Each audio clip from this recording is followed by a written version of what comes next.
Hello, dear students. Welcome to the class. Myself, Krishnamurthy. Today, we are going to discuss about organic chemistry, some basic principles and techniques. So, organic chemistry is a branch of chemistry dealing with the study of carbon and its compounds. The compounds of carbon consists of carbon, hydrogen, nitrogen, halogen, sulfur, okay, etc. So here we are just moving with the synopsis part, and later we shall discuss the MCQs. Okay, right. ಹಾಗಾದ್ರೆ organic ಕೆಮಿಸ್ಟ್ರಿನಲ್ಲಿ ನಾವು ನೋಡುವಂಥದ್ದು ಸುಮಾರಷ್ಟು basic ಕಾನ್ಸೆಪ್ಟ್ಸ್ಗಳಿವೆ. ಅದರಲ್ಲಿ ಮೊದಲನೇದು classification of organic compounds. ಈ classification ನೀವು ಆಲ್ರೆಡಿ ಕಲ್ತಿರ್ತೀರಾ ನೋಡಿ. The ability of carbon to combine with large number of elements, especially oxygen, nitrogen, sulfur, halogen, to undergo catenation to form chains of varying lengths and shapes, and existence of isomers had led to the formation of more than 5 million organic compounds. These have been classified into the following groups. The classification nodi tumba simple ide. Organic compounds are mainly classified into acyclic and cyclic. Acyclic alli saturated and unsaturated ಅಂತ ಬರುತ್ತೆ. Cyclic ಅಲ್ಲಿ homocyclic and heterocyclic. Homocyclic ಅಲ್ಲಿ again alicyclic and aromatic. Heterocyclic ಅಲ್ಲೂ ಕೂಡ alicyclic and aromatic. So this is the first and very easiest one. Okay, the first and basic classification of organic compounds ಅಂತ ಹೇಳಿ. ಓಕೆನಾ, right. ಹಾಗಿದ್ರೆ next ನಾಮನ್ ಕ್ಲೇಚರ್ಗೆ ಅಂತ ಬಂದ್ರೆ ನೋಡಿ, ನಾಮನ್ ಕ್ಲೇಚರ್ ಮಾಡೋಕ್ಕೂ ಮುಂಚೆ so many terminologies we require. ಮೊದಲನೇದಾಗಿ what are functional group, what are homologous series. ನೋಡಿ, ಫಂಕ್ಷನಲ್ ಗ್ರೂಪ್ ಅಂದ್ರೆ ದ ಎಲಿಮೆಂಟ್ ಅಥವಾ the atom, an atom or group of atom which determine the characteristic chemical property of the organic compound is called functional group. Homologous series ಅಂದ್ರೆ group of organic compounds which can be represented by general formula and each successive member are defined by CH2 group. So after that nomenclature anta barutte. It consists of three parts. ಒಂದು root word, ಇನ್ನೊಂದು prefix, ಇನ್ನೊಂದು suffix. ಇದೆಲ್ಲ ಗೊತ್ತಿರುತ್ತೆ. ಅದು root word ಅಂದ್ರೆ ಏನು, word root ಅಂದ್ರೆ ಏನು, which is going to indicate the number of carbon atoms in the longest possible chain. Okay, longest carbon chain ಅಲ್ಲಿ ಒಂದೇ ಒಂದು ಕಾರ್ಬನ್ ಇತ್ತು ಅಂದ್ರೆ ಅದನ್ನ ಮೀತ್ ಅಂತ ಕರಿತೇವೆ. ಎರಡು ಕಾರ್ಬನ್ ಇದ್ರೆ ಈತ್ ಅಂತ ಕರಿತೇವೆ. ಮೂರಿದ್ರೆ ಪ್ರೋಪ್. ಸೊ ಇದೇ ತರ ಮೂವ್ ಆಗ್ತಾ ಹೋಗುತ್ತೆ, ರೈಟ್. ನೆಕ್ಸ್ಟ್ ಸಫಿಕ್ಸ್ ಅಂದ್ರೆ there are two types. Usual ಆಗಿ ಸಫಿಕ್ಸ್ ಅಂದ್ರೆ ಏನು, ಸಫಿಕ್ಸ್ ಯಾವಾಗ ಫಿಕ್ಸ್ ಮಾಡೋದು, at the end of the root word we are fixing it. ಹಾಗಿದ್ರೆ ಏನಂತೆ, ಹೇಗೆ ಫಿಕ್ಸ್ ಮಾಡ್ತಾ ಇದೀವಿ ಅದನ್ನ ನೋಡ್ಬೇಕೀಗ, ರೈಟ್. ಸಫಿಕ್ಸ್ ಅಂತ ಹೇಳ್ಬೇಕು ಅಂದ್ರೆ which is going to okay determine the characteristic property of the organic compound.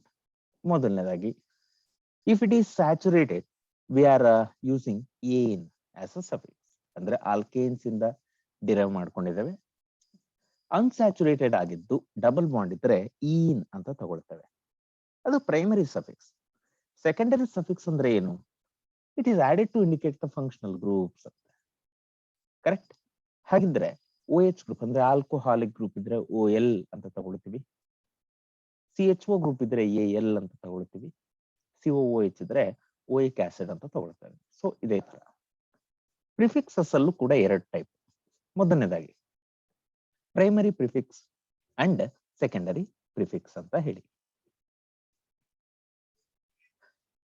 Primary prefix, it is for cyclic nature of the compound, and primary prefix cyclo is used immediately before the root word or word root. Say for example cyclohexane. Nodi, primary prefix ide, root word ide, primary suffix and secondary suffix illa illi. Secondary prefixes andre certain atoms and groups which are not considered as functional groups but are treated as substituent are called as secondary prefix. Say for example halo, halogens, nitro, okay, diazo, ಈ ತರದ್ದು. Nomenclature of some simple aliphatic compounds. CH4 ಇದ್ರೆ ಮೀತ್ ಏನಂತೀವಿ, alkenes ಇದ್ರೆ C2H4 ಇದ್ರೆ ನೋಡಿ, ಆ C2H4 ಇಲ್ಲಿದೆ, ಇದು ಜನರಲ್ ಫಾರ್ಮುಲಾಸ್ ಗೊತ್ತಿರಬೇಕು, ರೈಟ್. ಇಥಿಲೀನ್ ಅಂತ ಕಾಮನ್ ನೇಮ್ ಇದ್ರೆ that is going to be ethene is the IUPAC name. Methane, ethane, ethene, like that. So suppose CH3OH ಇದ್ರೆ that is going to be named as ethanol. So nomenclature ಬಗ್ಗೆ idea ಇರುತ್ತೆ ನಿಮಗೆ. ನೋಡುವ next, nomenclature of complex hydrocarbons. So ಇದರಲ್ಲಿ ನಾವು basically certain rules ಅನ್ನ follow ಮಾಡ್ತೇವೆ. ಮೊದಲನೇದಾಗಿ longest chain rule, next lowest sum rule, alphabetic order, longest chain with maximum number of side chains, locant sum, already ಹೇಳಿದಾಗೆ lowest sum ಬರಬೇಕು, right. The name of a complex radical is considered to begin with the first letter of its complete name. ಅಂದ್ರೆ ಅದನ್ನ ನಾವು for example di tri tetra ಅಂತೀವಲ್ವಾ, ಹಾಗೆ ನೋಡಿ. ಅದೇ ರೀತಿ nomenclature of complex alkanes and alkynes ಅಂತ. Selection of longest chain containing maximum number of double or triple bonds. ಈ ಒಂದು ಬೇರೆ ಕಡೆ ಚೈನ್ಸ್ ಅಲ್ಲಿ ನಾವು ನಂಬರ್ ಆಫ್ ಕಾರ್ಬನ್ಸ್ ಇದ್ರೂ ಕೂಡ ಈ ಡಬಲ್ ಅಂಡ್ ಟ್ರಿಪಲ್ ಬಾಂಡ್ಸ್ ಇರೋ ಲಾಂಗೆಸ್ಟ್ ಚೈನ್ ಅನ್ನೇ ಚೂಸ್ ಮಾಡ್ಕೋಬೇಕಾಗತ್ತೆ, ಸರಿನಾ? Right. So next one, nomenclature of cycloalkanes. See, alicyclic compounds, first we shall see. The base name is decided by the number of carbon atoms which the cyclic or acyclic portion contains. If the ring contains more or equal number of carbon atoms as alkyl, then it is regarded as derivatives of cycloalkanes. Okay. One second. Right. Carbon are numbered to give the lowest number to substituent carbon atoms. ಅಂದ್ರೆ ಏನು, ಯಾವ್ದಾದ್ರು ಒಂದು cycle ಅಲ್ಲಿ ಯಾವ ಕಾರ್ಬನ್ಗೆ, okay ನೋಡಿ ಇದರಲ್ಲಿ usual ಆಗಿ ಯಾವ ಕಾರ್ಬನ್ಗೆ ಸಬ್ಸ್ಟಿಟ್ಯೂಯೇಟ್ ಅಟ್ಯಾಚ್ ಆಗಿದೆಯೋ ಆ ಕಾರ್ಬನ್ಗೆ ಲೋಯೆಸ್ಟ್ ನಂಬರ್ನ ಕೊಟ್ಕೊಳ್ತೀವಿ.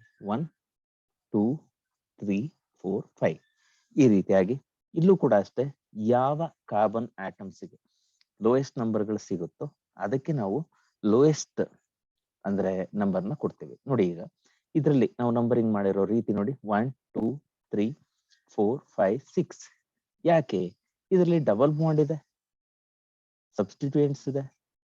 Double bond should get least number, then the substituents, therefore this is the correct one. So ಈ ಪ್ಯಾಟರ್ನ್ ಅಲ್ಲಿ ನೀವು ಕಲ್ತಿರ್ತೀರ, ಹಾಗಾಗಿ ನೆಕ್ಸ್ಟ್ ನೋಡೋಣಂತ. Presence of certain functional group ಅಂತ. ಯೂಶುವಲ್ ಆಗಿ ನಾವು ಕಾರ್ಬಾಕ್ಸಿಲಿಕ್ ಆಸಿಡ್ಸ್ ಅಂತಾನೆ ಇಲ್ಲಿ ತಗೊಳ್ತೇವೆ ಸೈಕ್ಲಿಕ್ ಅಲ್ಲಿ. ನೋಡಿ ಇಲ್ಲಿ ಈ ಕಾಂಪೌಂಡ್ಗೆ ದಿಸ್ ಈಸ್ ಕನ್ಸಿಡರ್ಡ್ ಆಸ್ ಎಷ್ಟೇ ಕಾರ್ಬನ್ ಇದೆ, ಥರ್ಡ್ ಕಾರ್ಬನ್ ಇದೆ. 3-methyl cyclohexane carboxylic acid. ಇದ್ರಲ್ಲಿ ನೋಡಿ ethyl 2-oxo, ethyl 2-oxo, cyclohexane 1-carboxylate. Correct? Right? So ಹಾಗಾಗಿ next, hybridization. Sigma bonds are the most common bonds in organic chemistry. ನಾವು ಕಲಿಯೋದೇ sigma bonds ಮತ್ತೆ pi bonds ಅಲ್ಲಿ. All single bonds are sigma bonds and are formed by the overlapping between SS, SP and PP atomic orbitals present on different atoms. Right? Now, a pi bond results from the overlap of two p orbitals that are oriented particular to the axis of the nuclei. A pi bond is not cylindrically symmetrical. ಹಾಗಾದ್ರೆ pi bond nature ಮತ್ತೆ sigma bond nature ಬಗ್ಗೆ ನಿಮ್ಗೆ idea ಇರುತ್ತೆ ಅಂತ ಆಯ್ತು, ಕರೆಕ್ಟಾ? ಹಾಗಿದ್ರೆ to have more yes, efficient overlapping and to provide more symmetrical structure to the molecule, the atomic orbitals on the same atom interact to provide hybrid atomic orbitals. ಇಲ್ಲಿ ನಾವು ತಗೊಳ್ಳೋದು mixing of atomic orbitals to give equivalent number of hybrid orbitals of similar energy. Okay, ಯಾಕೆ ಬೇಕು? Because to provide the equivalent electron cloud ಅಂತ ಹೇಳಿ. Okay, right. ಹಾಗಿದ್ರೆ hybridisation ಹಾಗೆ ಆಗ್ಬೇಕು. ನೋಡಿ, ಹೈಬ್ರಿಡೈಸೇಷನ್ ಬಗ್ಗೆ ಮಾತನಾಡುವಾಗ ನಮ್ಗೆ sp3 ಹೈಬ್ರಿಡೈಸೇಷನ್ ಬರುತ್ತೆ. sp3 ನಲ್ಲಿ ನೋಡಿ, S orbital 1, P P P orbital. ಇದರಲ್ಲಿ ಪರ್ಸೆಂಟೇಜ್ ಕ್ಯಾರೆಕ್ಟರ್ ನಾನು ಮೆನ್ಷನ್ ಮಾಡುವಾಗ ಇದರಲ್ಲಿ ನೋಡಿ ಎಷ್ಟು ಆರ್ಬಿಟಲ್ಸ್ ಇದೆ? 4 ಆರ್ಬಿಟಲ್ಸ್, ಕರೆಕ್ಟಾ? ಹಾಗಾಗಿ 25% ಎಸ್ ಕ್ಯಾರೆಕ್ಟರ್ ಇದ್ರೆ 75% ಪಿ ಕ್ಯಾರೆಕ್ಟರ್ ಇರ್ತದೆ. ಹಾಗಾಗಿ that is going to have the tetrahedral, ಅಂದ್ರೆ ಟೆಟ್ರಾಹೆಡ್ರಾನ್ ಶೇಪ್ ಇರುತ್ತೆ.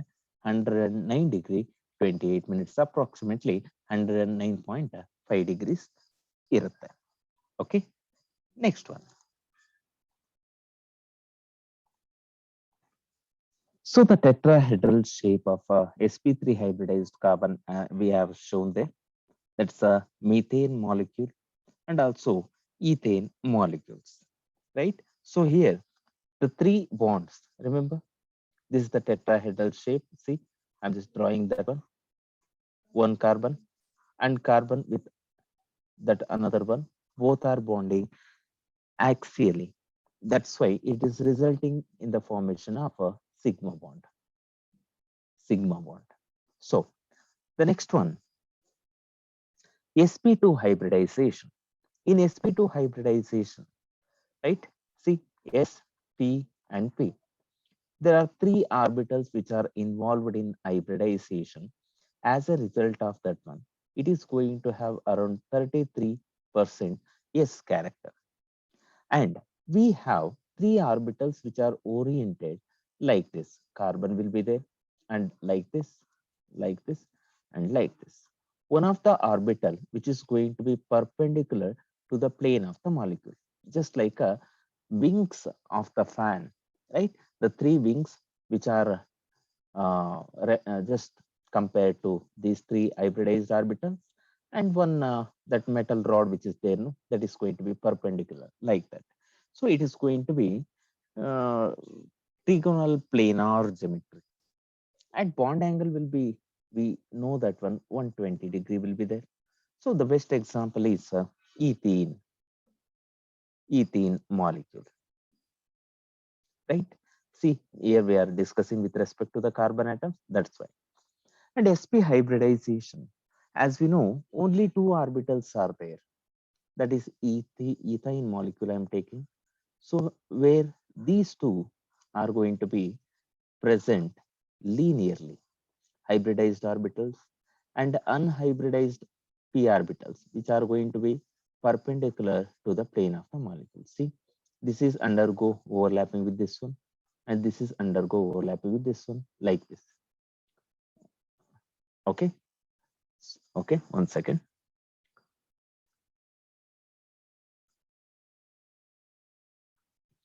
See, the orbitals which are overlap like this, that means parallel orbitals overlap sideways. That means p orbitals, pz, pz, and py, py orbitals overlaps what? Sideways.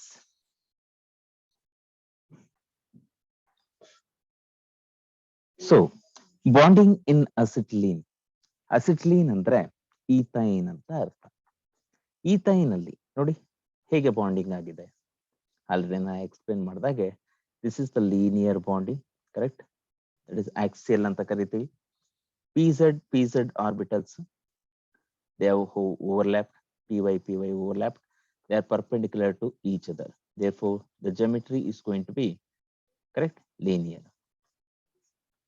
Hybridization of nitrogen. The ground state of electronic configuration of nitrogen is this one. So there are 4 sp3 hybrid orbitals will be there, whereas one of the pair of electron is lone pair. Hence, it is going to be different from a tetrahedral. A lone pair tetrahedral geometry contribute ಮಾಡ್ತಿಲ್ಲ. ಹಾಗಾಗಿ ಆ geometry ನಾವು trigonal pyramidal ಆ tetrahedral ಜಿಯೋಮೆಟ್ರಿನೇ ಇರುತ್ತೆ, ಆದ್ರೆ lone pair ಇರೋ ಕಾರಣದಿಂದ ಜಿಯೋಮೆಟ್ರಿನ ನಾವು ಟ್ರಿಗೋನಲ್ ಪಿರಮಿಡಲ್ ಅಂತ ತಗೊಳ್ತೇವೆ. ದೆನ್ ಆರೋಮ್ಯಾಟಿಸಿಟಿ ಅಂದ್ರೆ ಏನು ನೋಡಿ. Aromatic indicates a stable system which undergoes substitution rather than addition, retaining the closed pi electron system. Many such systems contain only 6 pi electrons, but generally 4n plus 2 pi electrons will be present. So for n is equal to 1, that is ನೋಡಿ 4n plus 2 pi electrons ಇರಬೇಕಂತೆ ಯಾವ್ದಾದ್ರು system ಅಲ್ಲಿ, ಅದು aromatic ಆಗಿರ್ಬೇಕು ಅಂದ್ರೆ 4 into 1 plus 2 ಎಷ್ಟಾಯ್ತು, 6 pi electron ಆಯ್ತು. ಹಾಗಾದ್ರೆ benzene ಅಲ್ಲಿ 3 pi bonds ಇದೆ, 6 pi electrons ಇದೆ. So this is aromatic, this is also aromatic, this is also aromatic. Isomerism ನೋಡಿ, Berzelius introduced the term isomer to different compounds with the same molecular formula, and the phenomenon was called isomerism. Isomerism ಅಲ್ಲಿ basically 2 type ಇದೆ, ಒಂದು structural and stereo isomerism. Structural isomerism ಅಂತ ತಗೊಂಡ್ರೆ ಅದರಲ್ಲಿ first one chain isomerism. The compounds with the same molecular formula but differ in the carbon length. Parent to chain length ಇರುತ್ತಲ್ಲ, ಅದು different ಇರುತ್ತಂತೆ. So n-pentane, isopentane, neopentane. ಹಾಗಾದ್ರೆ 3 ಕೂಡ examples ಆಗುತ್ತೆ. Functional group isomers ಅಥವಾ ಫಂಕ್ಷನಲ್ ಐಸೋಮರ್ಸ್ ಅಂದ್ರೆ this is due to different in the functional group. ಇದರಲ್ಲಿ ethanol ಇರುತ್ತೆ, ಇಲ್ಲಿ ether functional group, carboxylic acid and acetate, aldehydes and ketones. Next position or region isomers ಅಂತ ಕರೀತಾರೆ. ಹಾಗಂದ್ರೆ ಏನು? This is due to different in the position of the same functional group. ಇದರಲ್ಲಿ first position ಇದ್ರೆ ಇದರಲ್ಲಿ second position ಇರುತ್ತೆ OH group. ಹಾಗಾಗಿ positional isomerism. Metamerism ಅಂತ ನೋಡಿ, ಇಲ್ಲಿ this is due to different alkyl groups attach to the same functional group. NH ಇದೆಯಂತೆ, ಇಲ್ಲಿ ಪ್ರೊಪೈಲ್ ಇದೆ, ಇಲ್ಲಿ ಮೀಥೈಲ್ ಇದೆ, ಇಲ್ಲಿ ಮೀಥೈಲ್ ಇದೆ, ಇಲ್ಲಿ ಐಸೋಪ್ರೊಪೈಲ್ ಇದೆ, ಇಲ್ಲಿ ಈಥೈಲ್ ಇದೆ, ಸೇಮ್ ಫಂಕ್ಷನಲ್ ಗ್ರೂಪ್ ಇಂದ ಎರಡೂ ಕಡೆ.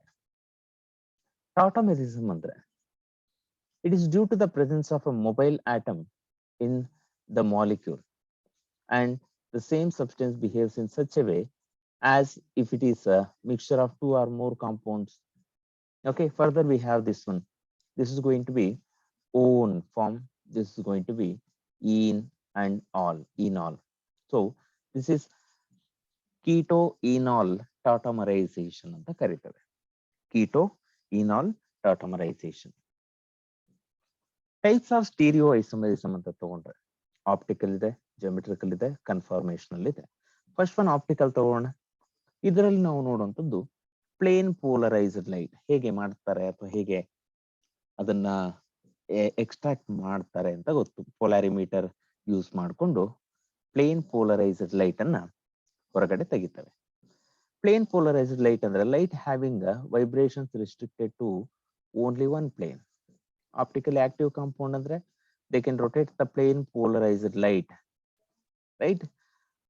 Optical activity andre ability to rotate the plane polarization of plane polarized light ಅಥವಾ plane of polarization of plane polarized light towards clockwise or anti-clockwise. Dextro rotatory ಅಂದ್ರೆ clockwise rotate ಮಾಡುವಂತಹ light ಅನ್ನ, okay, clock wise rotate ಮಾಡೋ light ಅನ್ನ ನಾವು dextro ರೋಟೇಟರ್ ಅಂತೀವಿ. Aunty clock wise rotate ಮಾಡುವಂತ substance ಅನ್ನ ನಾವು ಲೀವೋ ರೋಟೇಟರಿ ಸಬ್ಸ್ಟೆನ್ಸ್ ಅಥವಾ ಕಾಂಪೌಂಡ್ ಅಂತ ಕರೀತೇವೆ. ಸ್ಪೆಸಿಫಿಕ್ ರೋಟೇಷನ್ ಅಂದ್ರೆ the rotatory power of optically active compounds in is compared in terms of specific rotation ಅಂತ. ಅದಕ್ಕೊಂದು ಫಾರ್ಮುಲಾ ಕೂಡ ಇದೆ.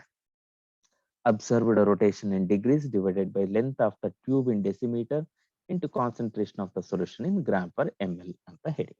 ಓಕೆ, ಅಸಿಮೆಟ್ರಿಕ್ ಕಾರ್ಬನ್ ಅಂದ್ರೆ carbon attach to 4 different atoms and groups. Chirality ಅಂದ್ರೆ if the mirror image of the molecule is different from the molecule, it is said to be chiral. Okay, this should be non-superimposable ಅಂತ ಕರೀತೇವೆ.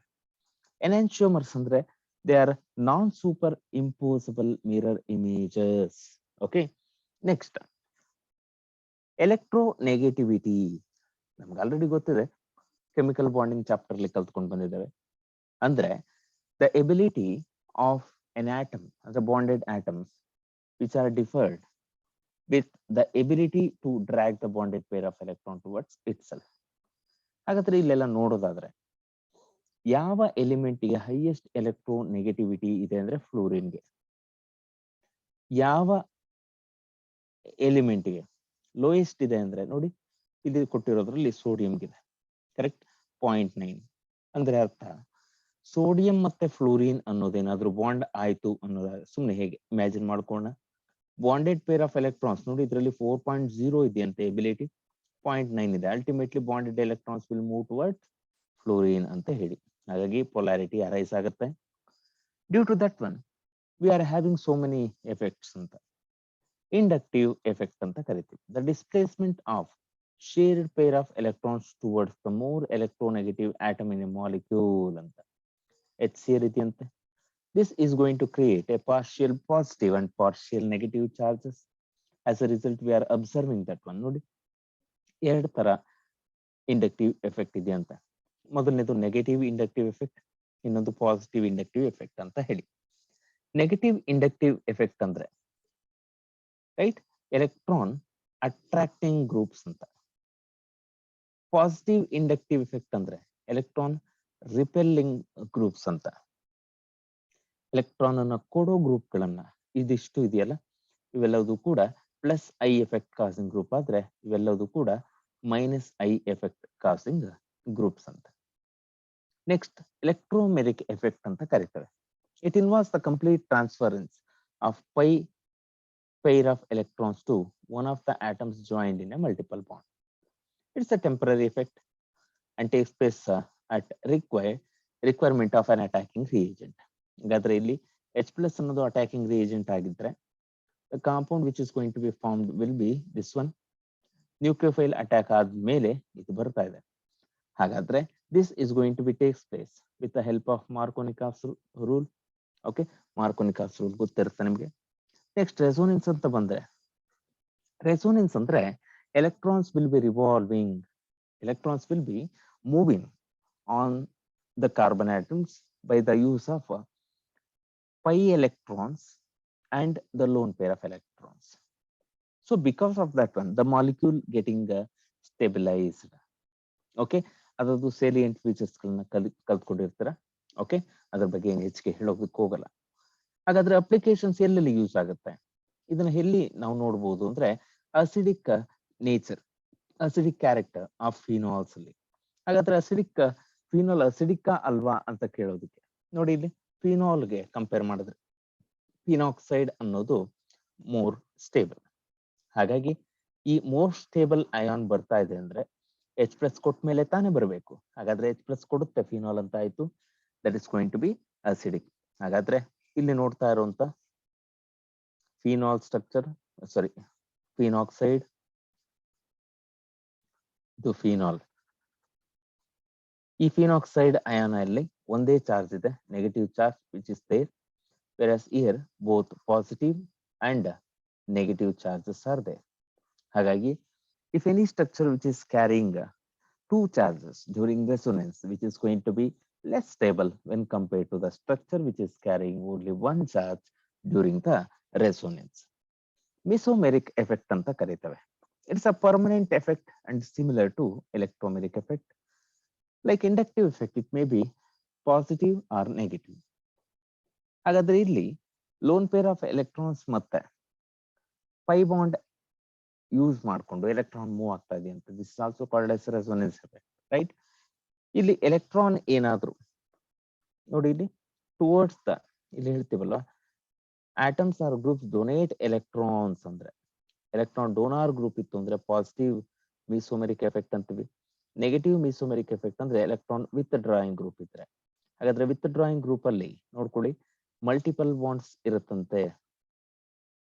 Multiple bonds electron donor group ಅಲ್ಲಿ either negative charge or lone pair of electrons ಇರುತ್ತೆ. Hyperconjugation effect ಅಥವಾ Baker Nathan effect ಅಂತಾನೂ ಕರೀತಾರೆ. ಇದ್ರಲ್ಲಿ ಏನಾಗುತ್ತಂತೆ the electron release by CH bond by the effect similar to electromeric effect. ಹಾಗಾದ್ರೆ ಇಲ್ಲಿ no bond resonance ಅಂತಾನು ಕರೀತೇವೆ, ಹೈಪರ್ ಕಾಂಜುಗೇಷನ್ ಅಂತ ಹೇಳಿ. ಇಲ್ಲಿ carbon hydrogen sigma bond break ಆಗಿ ಟುವರ್ಡ್ಸ್ ದಿಸ್ ಡಬಲ್ ಬಾಂಡ್ ಅಂದ್ರೆ that effect is going to be continued by with the help of double bond. ಹಾಗಾಗಿ the structure is retained. Okay, next cleavage of covalent bonds ಅಂತ ಅಂದ್ರೆ reactions ಹೇಗೆ start ಆಗುತ್ತೆ ಅನ್ನೋದು. ಹೇಗೆ start ಆಗಬಹುದು by the cleavage. ಹೇಗೆಲ್ಲ ಕ್ಲೀವೇಜ್ ಆಗಬಹುದು? ಹಾಗಾದ್ರೆ ಎರಡು ತರ ಕ್ಲೀವೇಜ್ ಇದೆ, ಒಂದು ಹೋಮೋಲೈಟಿಕ್ ಅಂಡ್ ಹೆಟೆರೋಲೈಟಿಕ್. ಇಲ್ಲಿ ಹೆಟೆರೋಲೈಟಿಕ್ ಕ್ಲೀವೇಜ್ ಬಗ್ಗೆ ನೋಡೋಣಂತೆ. ಹಾಗಾದ್ರೆ ಹೆಟೆರೋಲೈಟಿಕ್ ಕ್ಲೀವೇಜ್ ಆದ ಬರುವಂತದ್ದು ಅಯಾನ್ಸ್. ಇದನ್ನ ನಾವು ಪ್ರಾಡಕ್ಟ್ಸ್ ಆಫ್ ಹೆಟೆರೋಲೈಟಿಕ್ ಕ್ಲೀವೇಜ್ ಅಂತ ಕರಿತಾ ಇದ್ದೇವೆ. ಕರೆಕ್ಟ್. ಹೋಮೋಲೈಟಿಕ್ ಕ್ಲೀವೇಜ್ ಆದ್ರೆ ಬರುವಂತದ್ದು ಫ್ರೀ ರಾಡಿಕಲ್ಸ್ ಅಂತ. ಕರೆಕ್ಟಾ? ಇವುಗಳು ನ್ಯೂಟ್ರಲ್ ಚಾರ್ಜ್ ಇರುತ್ತಂತೆ. Ions will be carrying negative and positive charge. These are neutral charges, neutral in charge. ಹಾಗಾದ್ರೆ ಯಾವಾಗ ಆಗುತ್ತಪ್ಪ ಇದು ಅಂದ್ರೆ when UV radiations or peroxide or at high temperature ಏನಾದ್ರೂ ಹೀಟ್ ಮಾಡಿದ್ರೆ these are going to be form. Then reagents ಗಳ ಬಗ್ಗೆ ನಾವು ನೋಡೋದಾದ್ರೆ ನ್ಯೂಕ್ಲಿಯೋಫೈಲ್ಸ್ ಅಂಡ್ ಎಲೆಕ್ಟ್ರೋಫೈಲ್ಸ್ ಅಂತ ಬರುತ್ತೆ. ಕರೆಕ್ಟ್. ಎಲೆಕ್ಟ್ರೋಫೈಲ್ಸ್ ಅಂದ್ರೆ they have high affinity for electrons ಅಂದ್ರೆ ಎಲೆಕ್ಟ್ರಾನ್ ಡೆಫಿಷಿಯಂಟ್ ಸ್ಪೀಶೀಸ್ ಅಂತ ಕರಿಬಹುದಾ? ಅದೇ ರೀತಿ ನ್ಯೂಕ್ಲಿಯೋಫೈಲ್ಸ್ ಅಂದ್ರೆ electron rich species, they can donate electrons to other groups. Nucleophilicity is defined by the rate of attack on the electrophilic carbon atom. ಇಲ್ಲಿ ಒಂದಷ್ಟು point ಗಳನ್ನ ನೋಡ್ತಾ ಇದೀವಿ ನೋಡಿ. Species with negative charge are strong nucleophiles than the analog species without a negative charge. Correct? Hagadre OH minus and H2O, SH minus, H2S. Nucleophilicity decreases from left to right across the periodic table. OH minus is more nucleophilic than fluoride. NH3 is more nucleophilic than H2O. Nucleophilicity increases down the periodic table. ಹಾಗಾದ್ರೆ iodine is a more nucleophile. Then reaction intermediates ಅಂತ ಕರೀತಾರೆ. ಅಲ್ಲಿ carbon carbon break ಆದ್ರೆ, bond break ಆದ್ರೆ carbocation and carbon ion ಅಂತ ಬರುತ್ತೆ. That carbocation which is going to be a charged species. As a result, it is going to be a reactive intermediate ಅಂತ ಹೇಳಿ. ಓಕೆನಾ? ರೈಟ್. ಹಾಗಿದ್ರೆ next one ನೋಡೋಣ. Carbocations ಆದ್ಮೇಲೆ carbanion ಬರುತ್ತಂತೆ. Okay, ಎಲ್ಲೆಲ್ಲಿ ಯೂಸ್ ಆಗುತ್ತೆ ಅಂತ ಹೇಳಿ ನೋಡಿ. ಕಾರ್ಬನ್ ಅಯಾನ್ ಅಲ್ಲಿ methyl carbanion is more stable than tertiary carbanion. ಆದ್ರೆ ಕಾರ್ಬೋಕ್ಯಾಟಯನ್ ಅಲ್ಲಿ ರಿವರ್ಸ್ ಕೇಸ್ ಆಗುತ್ತೆ. Tertiary carbocations are more stable when compare to secondary, primary and methyl. Free radicals ante when the homolytic cleavage is happened by the use of peroxide or the UV radiations or when we heat at high temperature, these are going to be formed. They have odd number of electrons. Next part is going to be methods of purification of solids. ಮೊದಲನೇದಾಗಿ crystallisation ಅಂತ ಕರೀತೇವೆ. The organic compound, ಅದರಲ್ಲಿ impure organic compound is going to be dissolved in a suitable solvent where that compound only should be soluble and remaining should be insoluble. After that we are filtering it, then we are just keeping it for evaporation. ಅವಾಗ ಏನಾಗುತ್ತೆ, ಆ pure compound ಏನಿರುತ್ತಲ್ವಾ ಅದು ಆ solvent ನ evaporate ಮಾಡಿಕೊಂಡು crystals obtain ಆಗುತ್ತೆ. That process is called as what? Crystallisation ಅಂತ ಹೇಳಿ. ಈ ಪ್ರೊಸೀಜರ್ ಎಲ್ಲ ಗೊತ್ತಿದೆ ನಿಮಗೆ. ಫ್ರಾಕ್ಷನಲ್ ಕ್ರಿಸ್ಟಲೈಸೇಷನ್ ಅಂತ ಕರೀತೇವೆ. ಹಾಗಂದ್ರೆ ಏನು? It is based on differential solubilities of different compounds in a solvent. The compound having less solubility crystallizes out first on cooling, leaving behind other in solution. Sometimes mixture of two solvents, example alcohol and water, chloroform and petroleum ether, alcohol or ether, gives better result. Sublimation andre the compound which undergoes sublimation, which is going to be heated in a closed container. Heat ಮಾಡಿದಾಗ ಏನಾಗುತ್ತೆ, a sublimable compound evaporate ಆಗಿ ಅಂದ್ರೆ completely converted into gases and collected in a separate container, and remaining impurities will be there only. ಆ vapours ಅನ್ನ ನಾವೇನ್ ಮಾಡ್ತೀವಿ, condense ಮಾಡಿದ್ರೆ we will get the solid back, right? Next, methods of purification of liquids. ಹಾಗಾದ್ರೆ distillation procedure ಗಳನ್ನ ಓದ್ಕೊಂಡಿರ್ತೀರ, ಹಾಗಾಗಿ ಅದ್ರ ಬಗ್ಗೆ ಜಾಸ್ತಿ ಹೇಳೋದಕ್ಕೇನು ಹೋಗೋದಿಲ್ಲ, ಸರಿನಾ? ರೈಟ್. ಸ್ಟೀಮ್ ಡಿಸ್ಟಿಲೇಷನ್ ಇದೆ, ಡಿಸ್ಟಿಲೇಷನ್ ಅಂಡರ್ ಪ್ರೆಷರ್ ಇದೆ, ಸಿಂಪಲ್ ಡಿಸ್ಟಿಲೇಷನ್ ಇದೆ. ಓಕೆ, ನೆಕ್ಸ್ಟ್ ಕ್ರೊಮ್ಯಾಟೋಗ್ರಫಿಕ್ ಮೆಥಡ್ಸ್ ಅಂತ. It is based upon the affinity, where we are observing the thin layer chromatography, paper chromatography, okay, and high potential chromatography, HPLC ಇದೆ, gas chromatography ಇದೆ. So ಇಲ್ಲಿ okay, ನಮಗೆ simple ಆಗಿ ನಮಗೆ ಬೇಕಾಗಿರುವಂತದ್ದು, it was discovered by Tswett ಅಂತ, Tswett and developed by Kuhn, Winterstein and Karrer. Okay, ಈ method ಗಳನ್ನ ನೀವು ಕಲ್ತಿರ್ತೀರ. ಇದರಲ್ಲಿ ಪ್ರಿನ್ಸಿಪಲ್ ಏನಿರುತ್ತೆ, selective absorption or distribution of various components of mixture between two phases, ಒಂದು ಫಿಕ್ಸ್ಡ್, ಇನ್ನೊಂದು ಮೊಬೈಲ್ ಫೇಸ್. ಹಾಗಾದ್ರೆ absorption chromatography ಇದೆ, ಪಾರ್ಟಿಷನ್ ಕ್ರೊಮ್ಯಾಟೋಗ್ರಫಿ ಇದೆ, ಕಾಲಮ್ ಕ್ರೊಮ್ಯಾಟೋಗ್ರಫಿ ಇದೆ. ಓಕೆ, ಇಷ್ಟು ಕೂಡ ಇಂಪಾರ್ಟೆಂಟ್ ಆಗುತ್ತೆ. Next, detection of carbon and hydrogen. ನಮ್ಗೆ ಗೊತ್ತಿದೆ, it is going to be qualitative analysis ಅಂತ. ಒಂದು ಆರ್ಗ್ಯಾನಿಕ್ ಕಾಂಪೌಂಡ್ ಅನ್ನ ತಗೊಂಡು ಕಾಪರ್ ಆಕ್ಸೈಡ್ ಜೊತೆ ಹೀಟ್ ಮಾಡಿದ್ರೆ, ಆ ಕಾಂಪೌಂಡ್ ಅಲ್ಲಿ ಏನಾದ್ರು ಕಾರ್ಬನ್ ಇದ್ರೆ ಕಾರ್ಬನ್ ಡೈಆಕ್ಸೈಡ್ ಆಗಿ ಕನ್ವರ್ಟ್ ಆಗುತ್ತೆ. ಅದನ್ನ ನಾವು ಕ್ಯಾಲ್ಸಿಯಂ ಹೈಡ್ರಾಕ್ಸೈಡ್ ಅಲ್ಲಿ ಪಾಸ್ ಮಾಡಿದಾಗ ದಟ್ ಲೈಮ್ ವಾಟರ್ ಅಂದ್ರೆ ಕ್ಯಾಲ್ಸಿಯಂ ಹೈಡ್ರಾಕ್ಸೈಡ್ ಅಂದ್ರೆ lime water which turns Milky. ಅವಾಗ ಏನ್ ಗೊತ್ತಾಯ್ತು ನಮ್ಗೆ, ದಟ್ ಕಾಂಪೌಂಡ್ ಕಂಟೈನ್ಸ್ ಕಾರ್ಬನ್ ಅಂತ ಹೇಳಿ. ಅದೇ ಆರ್ಗ್ಯಾನಿಕ್ ಕಾಂಪೌಂಡ್ ನ ಕಾಪರ್ ಆಕ್ಸೈಡ್ ಜೊತೆ ಟ್ರೀಟ್ ಮಾಡ್ತೀವಿ, ವಾಟರ್ ಬರುತ್ತೆ, that is passed through anhydrous copper sulphate. ಅವಾಗ ಆ ಕಾಪರ್ ಸಲ್ಫೇಟ್ ಬ್ಲೂ ಕಲರ್ಗೆ ಟರ್ನ್ ಆದ್ರೆ ಅದರಲ್ಲಿ ವಾಟರ್ ಇದೆ ಅಂತ ಅರ್ಥ, ದಟ್ ಕೇಮ್ ಫ್ರಮ್ ಹೈಡ್ರೋಜನ್. ಹಾಗೆ ನೋಡೋದಾದ್ರೆ ಡಿಟೆಕ್ಷನ್ ಆಫ್ ನೈಟ್ರೋಜನ್ ಅಂತ ಹೇಳಿ ಲೈಸೆನ್ಸ್ ಟೆಸ್ಟ್ ಅಂತ ಮಾಡ್ತೇವೆ, ಸೋಡಾ ಲೈಮ್ ಟೆಸ್ಟ್.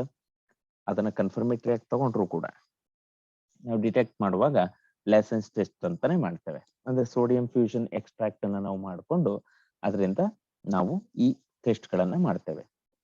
ಸೋಡಿಯಂ ಇತ್ತು, ದಟ್ ನೋಡಿ sodium which combines with carbon, carbon ಇರ್ಲೇಬೇಕಲ್ವಾ, ಹಾಗಾಗಿ ಸೋಡಿಯಂ ಸೈನೈಡ್ ಬಂತು. ಸಲ್ಫರ್ ಇದ್ರೆ, ಹ್ಯಾಲೋಜನ್ ಇದ್ರೆ, ಓಕೆ, ಇದೆಲ್ಲವೂ ಕೂಡ test for what, detection of nitrogen, sulphur, halogen and phosphorus. Okay, right, ಇದಿಷ್ಟು. ನೆಕ್ಸ್ಟ್ ಕ್ವಾಂಟಿಟೇಟಿವ್ ಎಸ್ಟಿಮೇಷನ್ಗೆ ಬಂದ್ರೆ ಅಥವಾ ಕ್ವಾಂಟಿಟೇಟಿವ್ ಅನಾಲಿಸಿಸ್ಗೆ ಅಂತ ಬಂದ್ರೆ, there are so many elements we came across. ಮೊದಲನೇದಾಗಿ ಕಾರ್ಬನ್ ಅಂಡ್ ಹೈಡ್ರೋಜನ್. ಹಾಗಾದ್ರೆ ಕಾರ್ಬನ್ ಅಂಡ್ ಹೈಡ್ರೋಜನ್ ಹೇಗೆ ಮಾಡ್ತೀವಿ ಲಿಬಿಕ್ಸ್ ಪ್ರೋಸೆಸ್ ಅಲ್ಲಿ ನೋಡಿ. ಇಲ್ಲಿ that compound which is heated in the presence of copper oxide, carbon dioxide and water ಬರುತ್ತೆ. Based upon that one we are going to calculate percentage of carbon and percentage of hydrogen ಅಂತ ಹೇಳಿ. Next estimation of nitrogen ಅಂತ ಬಂದ್ರೆ ಎರಡು method ಇದೆ, ಒಂದು ಡೂಮಾಸ್ method ಮತ್ತೆ ಇನ್ನೊಂದು ಜೆಲ್ಡಾಲ್ಸ್ ಮೆಥಡ್ ಅಂತ. ಹಾಗಾದ್ರೆ organic compound containing nitrogen is heated, copper oxide in okay, carbon dioxide, water and nitrogen ಬರುತ್ತೆ. That nitrogen which is going to be taken out and estimated. So percentage of hydrogen nitrogen ಬೇಕು ಅಂದ್ರೆ this is the formula. Kjeldahl's method ಅಲ್ಲಿ direct ಆಗಿ ನಾವು ಪರ್ಸೆಂಟೇಜ್ಗೆ ಹೋಗ್ಬಿಡೋಣಂತೆ. Percentage of nitrogen is taken as 1.4 into n into v. ಅಂದ್ರೆ ಏನಂದ್ರೆ normality of acid, v ಅಂದ್ರೆ volume of the acid in ml, right, which is neutralized by ammonia and weight of the organic compound, right. Estimation of halogens ಗೆ ಬಂದ್ರೆ is going to be by Carius method. ಹಾಗಾದ್ರೆ ಇಲ್ಲಿದೆ ನೋಡಿ, weight of halogen atom into weight of AgX silver halide into 100 divided by molecular weight of AgX and weight of the organic compound. Estimation of sulfur ಬಂದ್ರೆ same thing, percentage of sulfur is equal to 32 by 233 into mass of barium sulfate into 100 divided by mass of the organic compound. Lastly, percentage of chlorine, bromine and iodine ಗೆ ನಾವು ಈ ಫಾರ್ಮುಲಾಗಳನ್ನ use ಮಾಡಬಹುದು. Chlorine ತಗೊಂಡಿದ್ರೆ mass of AgCl and molecular weight of AgCl ಅಲ್ಲಿ ಹಾಕೊಂಡಿದ್ದೀವಿ. So ಇದಿಷ್ಟು ನಾವು ಕಲಿತಂತಹ ಈ ಚಾಪ್ಟರ್ದು ಸಿನಾಪ್ಸಿಸ್. ಹಾಗಿದ್ರೆ ನೆಕ್ಸ್ಟ್ ನಾವು ನೋಡೋದು ಮುಂದಿನ ಕ್ಲಾಸ್ ಅಲ್ಲಿ ಅಥವಾ ಮುಂದಿನ ವಿಡಿಯೋದಲ್ಲಿ ಇದರ ಬೇಸಿಸ್ ಅಲ್ಲಿ ಯಾವೆಲ್ಲ MCQಗಳನ್ನ ನಾವು ಕಲಿತೇವೆ ಅಂತ. ಅಲ್ಲಿವರೆಗೂ ಟೇಕ್ ಕೇರ್, ಬಾಯ್.